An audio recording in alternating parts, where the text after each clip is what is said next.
Welcome to The Art of Social Media, a podcast by SocialPilot. We host in-depth discussions with world-leading social media marketing experts that will help you discover the techniques, strategies, and skills you need to use to grow your business using social media. Now, here's your host, Tejas Mehta. Yeah. Makes a lot of sense. In the example where your client kind of invited the CEOs for dinner, that's kind of like building a community, right? And yeah. So it's not something that that they happen to have a community building program. It's not something that we would get involved in. I was just giving that example where traditionally what they've done is what she did was that she was told to cold call people, and she said you'll never get through to people to come to those dinners. But she said that she could basically knock a C-suite dinner out in the evening, just sending connections and asking people on social media. And as long as you know what to do, but as long as you have a profile where if a C-suite person looks at you and go, well, you're a spammer, I'm not, you've got to have a profile that's interesting. You've got to have a profile that's going to appeal to them and have content on there where they go, okay, this person looks like they can actually help me. It might be worth me while coming to a dinner. It's not just a free dinner. It's got to be worth my while. So it's just an example of where she was actually using social as a way to accelerate the process rather than trying to rely on old-fashioned mechanisms that don't work anymore. Sure. Where I was going to was a lot of companies now have started building communities online. So they build communities either on Facebook or they have their own software to build communities. Yep. What are your views on that? That seems to be like the flavor that a lot of companies are eager to kind of take on. It seems to be very fashionable. I think that we've worked with companies that have done it, and it takes a lot of time and effort. And there's a number of things. There's actually I've got a guy called Eric Doyle who works for me who runs an online. Well, he runs an online community. He's actually based off a podcast that he does. There's a particular way that he sees it. And a lot of it, I think, what they think is what we're going to do is we're going to get people together and then we're going to sell them shit. And it doesn't work like that. The days of throwing content at a bunch of strangers, was over 5 years ago. I think communities are really important. You can actually build a community online just by connecting to people and being interesting in what you do. Each salesperson can build a community. I think that sometimes people don't recognize the amount of effort that it takes. Yeah, building a community definitely is a big effort. We have experienced it firsthand. But you're right. You don't kind of build a community just to kind of sell things. You're building a community genuinely to help out people, to kind of help each other. It's community based, is like sharing things, learning from each other and helping out. Yes, that's what it should be. Yes. Yeah, makes a lot of sense. On your LinkedIn profile, I read a case study where you had this engagement where you transformed like 4,000 salespeople into online selling experts. You made a lot of mistakes as well. What are your conclusions? And that kind of inspired you to write the book on social selling, right? Yeah. So I was working in a big corporate, and part of the role was to train people in social selling. And this is back in 2014, 2015. Only 60% of the world's population was on social at that time. You quite often got a kickback and said, this CFO isn't on social. But what we did was that we got people to clean up their profiles. We got them to connect to people. Well, we got them to look at other people's profiles before they went to the meeting, and then got them to connect. And what happened was that you would find that certain salespeople would get a response. So I trained the public sector, which in the UK is selling to government. And they all said, no, it won't work. The people aren't on it. So I said, okay, if the people aren't on it, you connect to them and they'll come on it. And then one person was actually, there was a tender out And he put out a post, did what I've described here about putting out content that was based around that particular business issue of that particular tender, which was about financial systems and the importance of, it was a large university. And the finance director liked the post. And he came to me and he said, wow, this works. Now, remember, this is back in 2015. Wow, this works. It's clear that the person I've connected with, took the time to connect with the person. They've liked the post. Clearly that they've read the post. Well, they may not have done, but they may have done. But the fact is that they liked it. And what he's seeing is that is the fact that you're able to influence people on social, and part of that during the buying process. So that was one of those points where he then went and told everybody else, and then you get a certain amount of more people coming on board and going, okay, well, if Nigel can do it, I can do it. Interesting. And you made some mistakes as well in that engagement, it seems. Yes. Yes. I think one of the things that the biggest mistake was assuming that just by telling people you could make a shed load more money, that they would go and do something. And you'd present to the salespeople and say, if you do this, this, and this, you'll make more money, and they just sit there, reading the paper or something, because it means a change of behavior. So you'd get LinkedIn, who would then demonstrate how to use Sales Navigator, and nothing would happen. And this is the thing that what we learned before we set up the company was that because you're teaching people to do something different, it's a change of behavior. You need to do it using change management techniques, and that's one of our unique selling points, which is the fact that we don't turn up with a whole bunch of PowerPoints and say, click, you need to do this, click, this needs to be here. What we do is that we use change management techniques to actually get people to make the change. So you've got the people motivated to make that change, rather than just sitting there saying, I've been in sales for 25 years and there's nothing you can teach me. And I've been in many, many meetings where they sit there with their arms folded doing that. Interesting. It becomes a challenge to kind of train people who've been in the field for quite some time. Yeah. But at the same time, people who are already in the field of social selling, right? They need to learn new things as well, because social media is constantly changing, right? It is. What are the current trends that you're seeing that are impacting social selling? It changes a lot and has changed a lot, which is one of the reasons why I updated the book.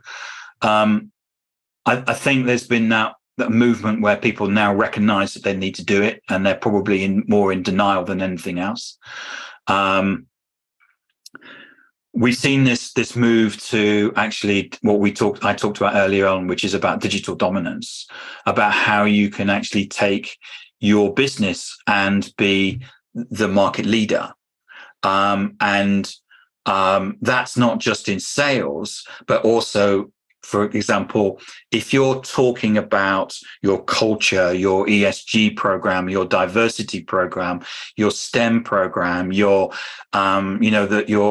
of those things, and everybody's talking on it, not in a stale brochure way, but in an empowered way, what you'll find is that you'll become the employer of choice, because that's where people will go, that's the company I want to work for. And that's what the modern job hunter is doing. Now, we seem to be in this position at the moment where some people say we're in a recession, and some people saying we still can't get the staff. I'm not quite sure what it is.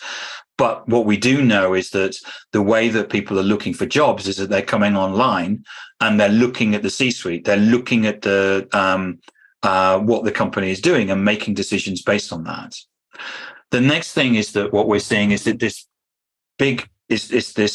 movement away from the physical world and the digital world.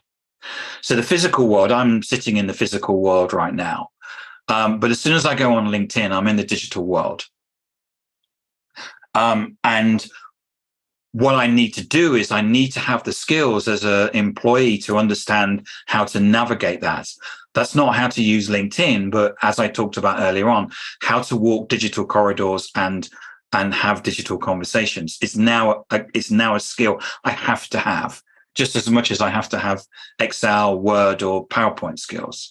So there's an article by the World Economic Forum that came out today, I think, which actually says that soft digital skills are critical for business today. So what we're seeing is that this movement to actually having digital skills, and then by providing digital skills, what you're doing is that you're able to get people to actually start having digital processes.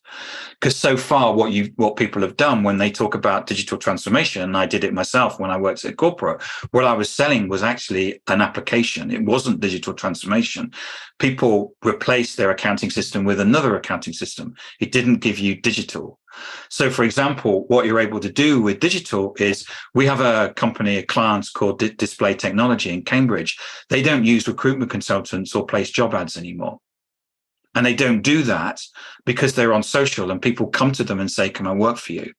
So when we talk about digital, we talk about starting to work with the business differently, to actually strip out costs that you are carrying because of you're still doing stuff from the physical world, and actually starting to optimize and make efficient the company that you're running in the digital world. And that's fundamentally different. And what we're seeing, Cyberhawk, Display Technology, is that they're stripping out costs, being more efficient, more profitable by actually making this transition into digital being the people and the process, not the applications. The other thing that we're seeing is that this big change, which is in effect, what digital provides us with. Think about the US when it first started as a country. You had a whole bunch of people down the East Coast. And then some people said, well, I'm going to get in a wagon and I'm going to drive west. And I'm going to find this piece of land and I'm going to stake it out. And I'm going to say, this is ours. And what we're finding in the B2B space is that that people are becoming, or they're talking about becoming, the leading technical, commercial, digital influence in the market or vertical. And we ask this question of leading C-suite people all the time. Who is the leading technical, commercial, digital influencer in your market or vertical? Now, if they know the answer, then they're behind. And they already have to try and catch up. If they don't know the answer, they have an opportunity to basically stake out that claim. Now, what you'll find in the world, in the digital world, is that you can basically set up a podcast or whatever. Just think, here I am. I'm the most influential person in the world around social selling. My company's only got 15 employees. We don't turn over a lot. Why isn't the most influential person in social selling in McKinsey or PwC or KPMG? Well, because they don't understand this. And the thing is that what I'm able to do is I'm able to stick that flag in the poll in digital, and I'm able to say, this is the world according to social selling. And I've done that through podcasts and I've done that through books. But all these organizations, IBM, that don't understand it and therefore are not doing it. But this is the opportunity that other organizations have. And it's a classic David and Goliath situation. You can decide whatever you want to own, and you can go and stake that claim. So we work with one of the people that works for me covers oil and gas. He lives in Scotland. He works with a company called OGV Energy, which is Oscar Golf Victor Energy. You can find them on LinkedIn. What they're doing is that they're staking their claim in digital. They're running various different things from a digital perspective. Now, they've actually come from a magazine perspective, so they've come from a legacy. And what they're doing is that they're making the transition over to digital to see what it is the way that they want to go. But what they're doing is that they've said, right, we're going to be the oil and gas people in this area, and their competition are going absolutely ballistic. I nearly swore there. They're going absolutely ballistic because they don't know what to do. And this is one of the really interesting things is that social selling, has been around. Well, my book's been around since 2015. There's been so many things and changes that are taking place, and it's changing all the time. COVID accelerated it, but there's so many things and opportunity for organizations to actually pick this up and run with it. And when you've got people like Chris Fleming at Cyberhawk who did it 2 years ago, it shows how far behind organizations are. And this is critical. If people want to come out, if we have a recession coming, and we're going to go into a recession, it will be the digital companies that come out.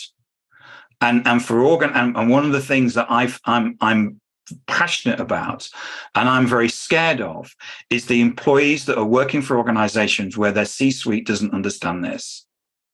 Because if the C-suite don't understand this, they've got problems because they don't understand the new digital world.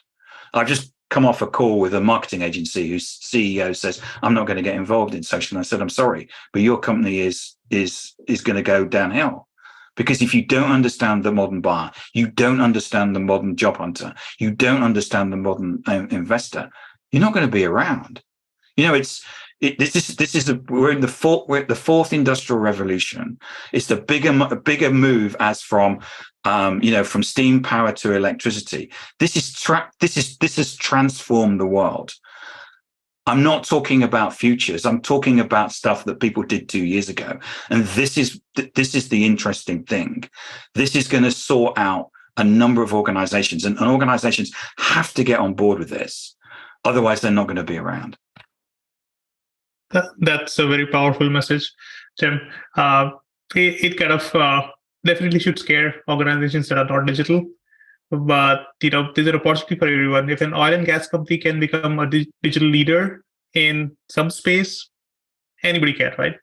Well, oil and yes, gas is as far. Yeah, absolutely.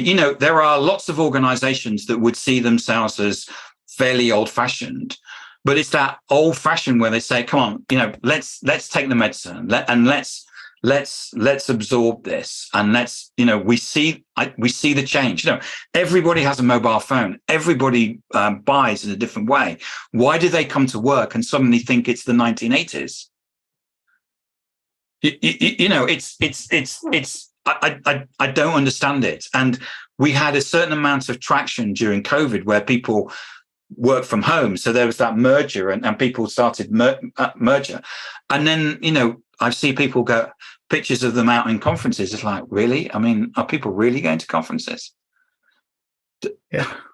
I'm not. Old habits. Yeah. I mean, the funny thing is they take these photos of, here's us at the conference. It's like, well, there's no customers on your stand. Yeah. Makes a lot of sense. We saw a lot of uptick in influencer marketing as a preferred technique.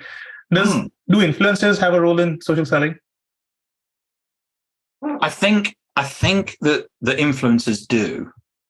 The issue that we have with influencer marketing is that companies still think it's in effect paid media. So I get a lot of people coming to me and saying, I want you to promote my mug. Okay, right. Well, that's kind of interesting. What do you want me to do? Well, we want you to go on social media and go, I love this mug. It's the best mug I've ever had. It just holds my tea. Isn't it fantastic? You need to buy one just like it. Yeah. No one's going to, come on. No one's interested in that shit anymore. That nobody believes it. I get people coming to me and saying, what we want to do is we're going to do some research, and what we'd like to do is get you to analyze the research and maybe write, wow, that's interesting. This is, you're going to do some research and you want me to, that sounds like a great idea. And then, that's interesting. And I think that's something where people will actually read it. But by, paid media, in effect stuff, a lot of the stuff is just paid media. Now, I would agree that in the B2C world, when Kim Kardashian wears a particular, she's got Gucci shoes on, people go, oh, they're great. I'm going to get a pair of them. So yes, I'm sure you will sell some mugs, and I'm sure that you'll sell some Gucci shoes. But really, is that going to change the way, is the CEO of GlaxoSmithKline going to look at that and go, that's the mug I want, or that's the shoes I want? They're not. They're going to say, I want something that's going to change my business. You can strip out 50 million of cost. Okay, that's interesting. Based on this research, okay, can you come and talk to me about it? That's the change that people are going to want to see from an influencer perspective, where they say, I see Tim, I know, like, and trust him. He says that this has a change. I think I need to get that company in to talk to me. That's where you'd see influencer marketing making a difference. Sorry for me to be cynical about influencer marketing. I'm just getting your view, so you don't have to be sorry. Absolutely. We talked about where social selling is right now and where social media is right now. Let's talk about future. Like, what does the future look like for social media in general and social selling in particular? Is metaverse the answer, or is there something else? I think this social media is going to grow up. It's 20 years old. And I think we've seen a number of changes take place with Elon Musk buying Twitter, Microsoft buying LinkedIn. But I think over the last couple of weeks, I know I've gone and joined lots of social platforms and then I've done nothing about it. Twitter is a fairly good platform and Elon seems to be getting his act together more. I think that there will be things, we will carry on and mature. From a metaverse perspective, we're probably from a metaverse perspective where we were with social media 20 years ago. So there's a lot of people saying it's a load of rubbish because what they're trying to do is they're trying to fast forward it 20 years. We will go into the metaverse. Web3 will be the place where we will be. That will add massive transformation, because if you think about how boring most people's websites are right now, because they all look the same, you have to build an interactive website, which is going to turn most CMOs into a complete tailspin. What we have at the moment with the metaverse is basically people are replicating Web 2 in Web 3. So you've got people setting up shops. You've got people placing adverts, which no one's going to look at. And what we're doing is that we're going to see a far more social aspect in the metaverse, because it's going to be based upon people rather than brands. And I'm talking to you, and we'll have a relationship. And so what we'll see is gradually over the next 20 years, we're going to migrate from where we are at the moment in terms of Web 2 to a more Web 3 environment. I'm already working with companies from a metaverse perspective where you don't need the goggles and stuff, which has always been a blocker for people to use. So there's going to be more experiences. It's going to be far more interactive, and that's going to change so many things. And I think that we will look back and laugh at some, just as much as when you see a post on social media saying this is what Google looked like when it first launched, or this is what Amazon looked like when it first launched. We're going to look at some of the metaverse stuff and we'll laugh at that. We'll probably laugh at the fact that we had mobile phones just as much as we laughed that we had Blackberries, and the fact, do you remember, I don't know if you remember when the mobile, the iPhone came out, so it hasn't got a quirky keyboard. Oh, you can't use it because it hasn't got a quirky keyboard. And of course, now we don't even, people probably don't even remember that. And I think so there is going to be that evolution. And the metaverse is going to make a big impact, certainly over the next couple of years. Interesting. Yeah, it'll be an exciting time to watch it. I think it's going to be very exciting, yeah. Wonderful. Outside of your clients, Tim, which brands are doing wonderful on social? Which are the brands that you follow on social? I don't actually follow very many brands. If I follow a brand, it was because I kind of like the brand. There's too much basically push marketing going on. If you follow brands on Twitter, it's usually because they're trying to offer 30% off, or they talk about themselves, and nobody's interested. All they're doing is they're following it because they want to get the 30% off, which isn't really strategic from a company perspective. I've written articles recently about, there's a very large organization that has, about 300,000 employees. They've got, 7,000 followers on LinkedIn. And when they post something, they only get 15 likes. 7 of those likes are from the people from the internal within the company. One of the likes is from the marketing agency that writes the content. And the other 6 likes are from randoms. But I can guarantee you they're reporting to their senior leadership that they're killing it on social, and they're not. And when you think about, they've got 300,000 employees and however many million, and they can only followers, and they can only sum up 15 likes. It shows that no one's listening. It shows that it's not resonating with people. If people are making comments, it's internal people going, "Oh, wow, isn't that amazing?" Because they're looking for a promotion. But most people aren't actually connected to the people they want to be connected to. So none of the people they're trying to influence are actually seeing it. So they're wasting their money. They're wasting their time and wasting their money. And this is the problem that we have with social, is that these people, as I say, will be reporting that they're killing it, and they're not. And they're lying to their leadership. Well, maybe they don't know. It's an untruth. But this is the problem that we have. I'm not seeing anybody out there at the moment. This is the opportunity that people have. I'm not seeing people doing social well.